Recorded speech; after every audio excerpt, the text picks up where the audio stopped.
Hello friends, welcome to reading class. Today's learning target is I can learn about art through narratives. We are going to be reading a third book today about a third child who finds the importance of art. And today's kind of art is another new artwork. On Monday you saw murals, yesterday you saw Ben's trumpet, so musical art, and today we're going to be reading a book about printmaking called The Talking Cloth. And in this book, a girl learns about the meaning and the history behind some of the fabrics and prints that she sees. It's a story about tradition and culture in art. As you listen to that story today, you are going to be drawing or writing what you think about, what comes to mind in your little art book. As you draw, think about the questions. What do these books teach us about art? Where do we see art around us? And what art do we create? Draw your ideas in your booklet. And now, I'm going to let you hear the story, The Talking Cloth. And I really hope that you like it. The Talking Cloth, Story and Pictures by Rhonda Mitchell. Aunt Phoebe has things and things and things.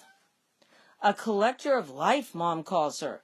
Daddy says she lives in a junk pile. Reminds me of your room, Amber, he says. I like visiting Aunt Phoebe. There's no place in her house to be bored, and she always gives me mocha to drink.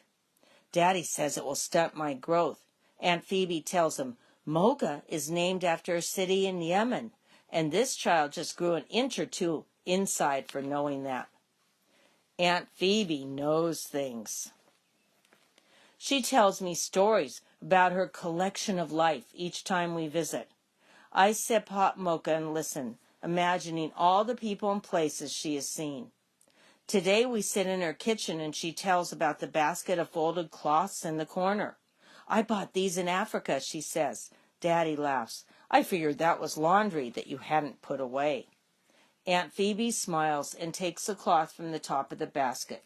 She unfolds it with a flourish, a long magic carpet. It runs like a white river across the floor.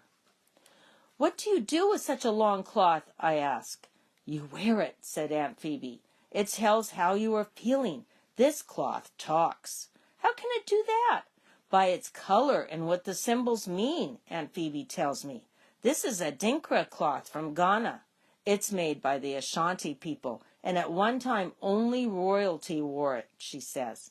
Aunt Phoebe rubs the cloth against my face. It's silk and feels smooth. I imagine myself an Ashanti princess. The cloth is embroidered in sections and hand-printed all over with small black symbols, like words. A white cloth means joy. Yellow, gold or riches. Green stands for newness and growth. Blue is a sign of love, but red is worn only for sad times, like funerals or during wars. Maybe I should wear red when your daddy comes to visit, Aunt Phoebe says. Daddy laughs and pours himself some mocha. He likes to listen too, I know it. Aunt Phoebe tells the meaning of some symbols on her cloth. One says, except God I fear none. That's called Gai Yami. Another is called Obi Ka Obi. I offend no one without cause. Each symbol speaks of something different, like faith, power, or love. I imagine cloths with my own symbols on them. Fred, he's my little brother, should be dressed in green for go, with grubby little handprints all over.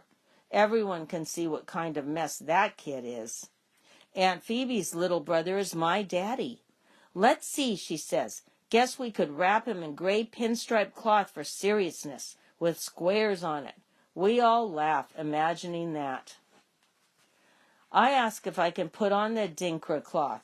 Of course you can, baby, Aunt Phoebe says. When you're older, you can have it for your own.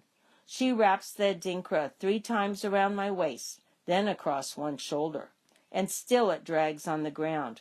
A cloth this long is a sign of wealth, she tells me. Daddy says, Amber, you'll need to drink a lot of mocha to grow tall enough. Well, says Aunt Phoebe, this child has grown a lot inside just today. I smile thinking of it. This cloth means joy. I am an Ashanti princess now, And here is all my family and everyone who has ever worn an adinkra gathered around me.